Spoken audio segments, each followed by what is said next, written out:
I'm Dr. Lindsay Ackerman. Every day in dermatology, we see more than skin. We see early clues, missed signals, and opportunities to diagnose something much bigger. That's what inspired the SkinTellAgent medical docu-series. Through real patient stories, we follow the moments where something on the skin leads to a deeper diagnosis, sometimes life-changing, sometimes life-saving. If you want to see dermatology in a completely different way, I encourage you to watch. You can watch full episodes from Season 1 and the new Season 2 on SkinTellAgent's YouTube channel or at SkinTellAgent.org.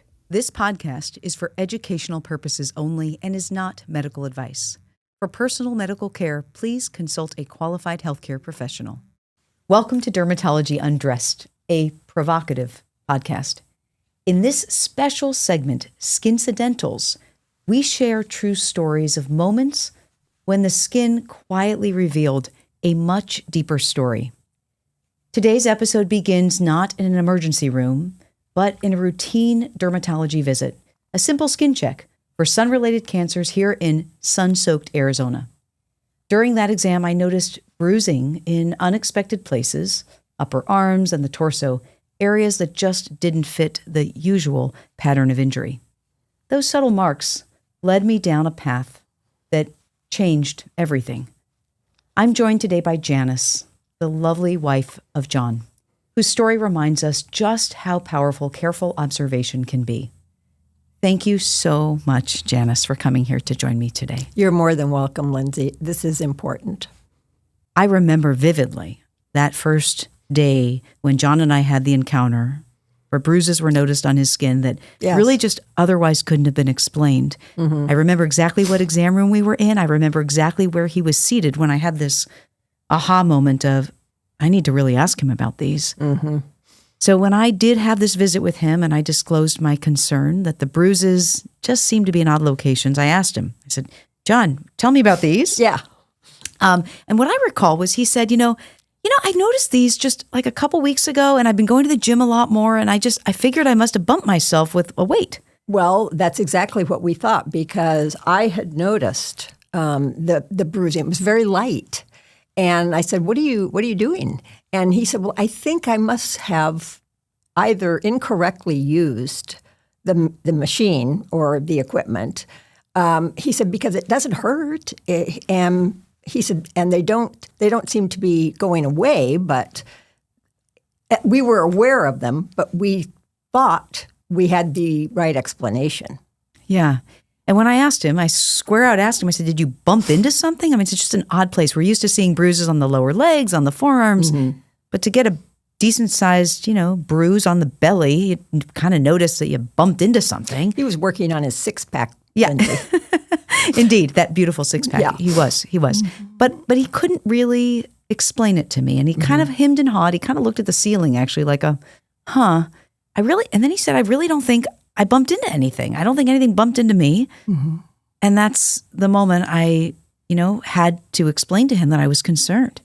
In medicine, we train for a lot of things. And to be totally earnest with you, even in that moment with John, it was one of the things I had read about in training and never yet seen, which was when bruising actually tells us about real internal pathology in the bone marrow, specifically our concerns being leukemia. Mm-hmm. And so I disclosed that was my concern to John, and then, asked if he would get some blood tests before we discharged him from the clinic. So my next question for you is, what was it like when he got home? What was his demeanor? His demeanor was, he was unsettled because of your concern. And he said, Lindsay sent me for blood work, and so we should find out soon. And he said, but I don't think there's anything to worry about. I mean, he said, I really think that these were from, the gym, I think. Yeah. And it wasn't until the following morning, quite early, when you phoned. I'm in the kitchen, he's in another room, and he comes in, and he is white as a sheet. And I said, what is it? That was Lindsay Ackerman telling me there's a chance I have leukemia. And I said, okay, what was the conversation like? And he said, I don't know. I blanked out as soon as I heard leukemia. And this is good for us as professionals to learn that sometimes we need to slow down and pause and say, what's going through your mind? Are you okay? We need to recognize that these are clearly, obviously, very difficult things to hear on the other end of the phone. So what you might remember is I said, well, we need to call her back. Mm-hmm. And we did. Mm-hmm. And you were efficient and professional enough to say you need to go to, a hematologist, oncologist, and provided a name and a referral. Yeah. And I sent you, I remember, to Dr. David Paul. Yes. He's such a wonderful guy. Wonderful man. Yeah. Wonderful man. Even if he did go to Notre Dame. Yeah. So, I want to take a step back because I do want to get to more of that story. But here you are, you're bopping along with John. Life's great. John has no symptoms. He wasn't tired. He was not, losing weight. He wasn't weak. In fact, he'd been feeling more healthy. He was going to the gym and working out. It's exactly right. And here we lay this diagnosis on him and say, I am very concerned. I think you could have a bone marrow cancer, specifically leukemia. And you're off together to go meet Dr. Paul. Tell me, as the wife, right, as the person who's beside the ailing, who's not yet ailing physically, what was going through your mind? How did this happen? How can skin tell us this? I think we were both in somewhat of a shock because, as you said, he had no other symptoms and was feeling particularly good because of his working out. And we've always eaten healthy, but he was just feeling particularly good and had even managed to skip the Christmas cold that he usually got. Yeah. But we were hopeful that the diagnosis would be something less than a blood cancer or a bone marrow cancer.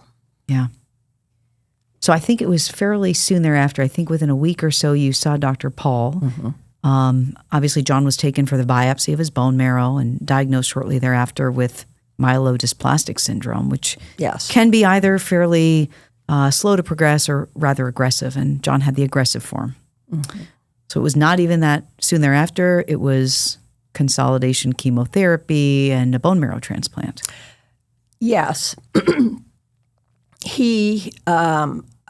We were, our world was just thrown into turmoil, turned upside down because of all of this. And the fact that once he was diagnosed, Dr. Paul had to turn us over to a hematologist oncologist who did bone marrow transplants. Mm-hmm. And we were very fortunate there as well with the physician we landed with. And had you not identified that you thought something was wrong, he probably would have had months to live as opposed to a few years. Yeah. Again, I just want to say thank you so much for being here. It is of indescribable value that you're being able to tell this story. Obviously, this is, the pitch I'm making to society is that there are so many things our skin can tell us about what's otherwise going on the inside that is obviously life-altering. But in this particular case, it was years, but it wasn't the rest of your lives together as you had planned. And absolutely not. Yeah. I'm so sorry for that. I really, really am. I'm grateful for the time we had, though. Yeah. It was not top-notch quality, but it was a little more time. But as I said, without symptoms, without any other symptoms, had you not noticed and taken action, he really would have been dead within months. And it would not have been pretty for him. And one of the reasons I actually reached out to you first to see if you'd be willing to have this conversation as the first episode on Skincidentals was because this case also has changed me and changed my career. We are prepared, in our training, we are given such a vast array of things to learn through medical school and through the 4 years of dermatology training. And that's minimum. That's before we would do a fellowship, 4 years of medical school, 4 years of subspecialty training. And with all of that, I had never yet seen a case. But why we, have to learn so much information is because there will be the one that we encounter, and we have to be prepared to know what to do. And in that moment where it occurred to me that I was seeing something I thought I had, read about before and learned and studied, obviously, to pass all the tests you have to pass and, get into being a professional, it reminded me not just of John in his particular case, but of what great value it has been to have all of the education that's been bestowed upon me, right? That I've been able to learn throughout the years, because there are these skincidentals, if you will, that come up. But I had been in practice for quite some time before ever, encountering this with John. I'm trying to remember exactly the year. I want to say, was it 2016? It was the end of 2015. 2015. Yeah. So I had already been in practice as a clinician in Phoenix for over 7 years, and training for 8 years before that. But John's case changed me. It really did. It has made me assume an authoritative assessment, looking for this finding in every single patient, in every single exam that I do. Well, I believe I started seeing you as my dermatologist. I'm going to say 2009 or 2010. And one of the reasons I've been with you for so long is because you treat the whole person.